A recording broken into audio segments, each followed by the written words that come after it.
Hello and welcome along to another episode of Robin and Jane in the Stalls. Tonight we're going to talk about something a little bit different. We're talking about Sean O'Casey, and I previously only knew the work of Sean O'Casey from things like Juno and the Paycock, Shadow of a Gunman, Plough in the Stars. Didn't know anything about his comedy work until now.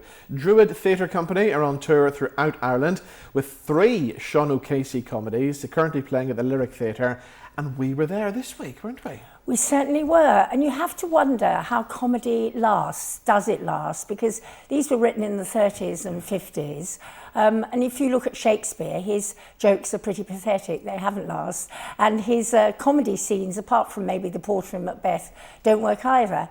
But apparently Sean O'Casey was very into his music hall, and I think this shows in the slapstick comedy. We started with a marvellous slapstick kind of show called A Pound on Demand, and it has 2 drunks who were the best stage drunks I think I've ever seen. It had Marty Ray playing Sammy, who is completely drunk, and they think that they can go to the post office and they can get this pound on demand because there's a system that, oh, you write your signature and if you have a bank book they'll give you some money. Well, of course, wrong. No, that didn't happen. And there's an old lady in the scene too, and she stole the show a bit because she's sending some registered post to a far-flung place, and she's very unhappy that they keep interrupting her and falling over. I mean, Marty Ray, who plays Sammy, is India Rubber Man, really. Oh, definitely. And I was worried when we first heard these shows were first produced in the 30s and the 50s, things,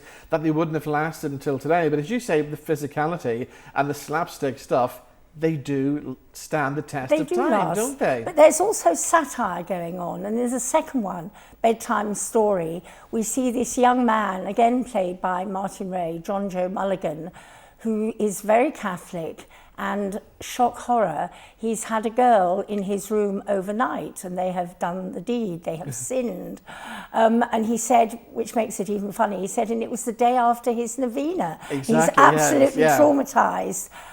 What's interesting is that she pays him back. She takes him for a ride, you could say. She gets his money, she gets his ring from his uncle, and she crosses and uncrosses her legs in a most amazing way. And Angela, the name of the character, was played brilliantly by Katrina Ennis. Yes, I mean, you mentioned the uncrossing of the legs, a very Kenny Everett from, it was very... or maybe Sharon Stone in later years. I think definitely Sharon Stone. But she has got a great pair of legs. Oh, she has got a great pair of legs, and she certainly uses them.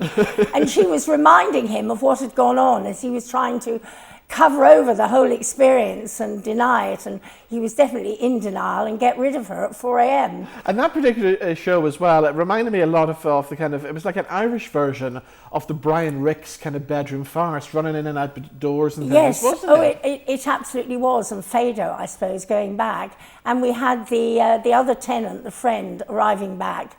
And of course, he said to him at one point, it would be much better for you with your insomnia, because that's the excuse he gives for being up in his underwear at 4 a.m. If you had a girl in your room, dramatic irony, boing, he does have a girl in his room. Yes, it was like, a girl in my soup or whatever, exactly. wasn't it? And the other thing we have to mention about these shows as well, there's 3 of them in one go. And I love the way they stayed in character to introduce the next scene coming up next. This is happening. Oh, so did I. No, it worked superbly. Now, the third one made you realise that actually O'Casey, you could say, he's almost the father of the sitcom. These were like early sitcoms. Yeah. It was called The End of the Beginning, and it was about this farming couple, Darry and Lizzie. Lizzie, again, was Katrina Ennis, and Darry was... Rory Nolan was Rory the other guy. Nolan, yes. And they swap roles because the husband is saying, as he always does, and often in sitcoms, oh, darling, your job is much easier than mine. Let's see how we do if we swap over. Yeah. You won't be able to do my work. Well, of course, again, that's completely a wrong assumption. And this friend comes in, played by India Rubber Man, Marty Ray, Barry, and he delays things. He kept saying, I'll expedite this. I'm going to expedite the matter. And what he expedites is a lot of crashed crockery, and the heifer, it's a complicated story. It gets very tortured, but the whole place is trashed, isn't it? And again, very slapstick, very physical comedy as well, which still makes it relevant almost today. reminded me, I mean, that there are sitcoms like 40 Towers. I seem to remember there was an episode called The Builders where Basil and Sybil swapped over, and Basil had a disaster with, I'm afraid, and this was the one false tone actually in 40 Towers, a rather Irish caricature builder who Mr. O'Reilly, who actually bricked over the entrance to the restaurant. And Basil hadn't noticed, of course, in his usual manner, and Sybil came back and all hell ensued. And the same thing happens here, but of course it had a twist in the tale because the wife does something which triggered yet further disaster, and he said, well, this all comes from you having your own way. Exactly, yes.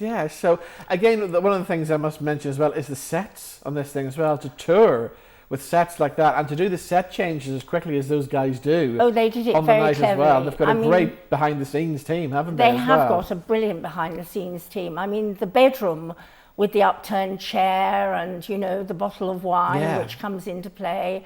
The post office, which was completely a rural post office somewhere like Donegal, Ampost. And then the farmhouse, you know, again with a fireplace through which the heifer is pulled and pushed and so on. No, it was absolutely amazing. And Druid Theatre Company as well, who put this together. They're 50 years on the road producing as well. So great to see them in Belfast this week. Now it's our time to give our results of what we think of the show. And since we're celebrating all things Irish, I thought, why not? Let's go with little pints of Guinness. Oh, I think so, this week as well. So because of the physical humour, because of the slapstick comedy, because of the actual brilliant writing and brilliant performances by all of the cast members, I have to say, I'm going to go with 4 pints of Guinness. And so am I. I've got another 4 pints of Guinness coming their way, yes. Well, there we go. And if we drunk the 8 pints of Guinness, we'd end up like the 2 in the post office at the beginning of the show, wouldn't we? Sammy and his friend, yes, we would. So the Druid Theatre Company's productions of the Sean O'Casey Comedies runs at the Lyric Theatre until Saturday. It's going to be very difficult to get a ticket because they're nearly all sold out, apart from a few tickets left on Saturday night. But if you can get a ticket, it's worthwhile going to see. It is, because there's still a laugh, and that's what we need in these troubled times. Definitely, definitely. Once again, thank you so much for watching. If you want to get in touch, let us know what you're watching at the theatre. Drop us a message on the social media, and we'll see you next time. Bye-bye. Bye-bye.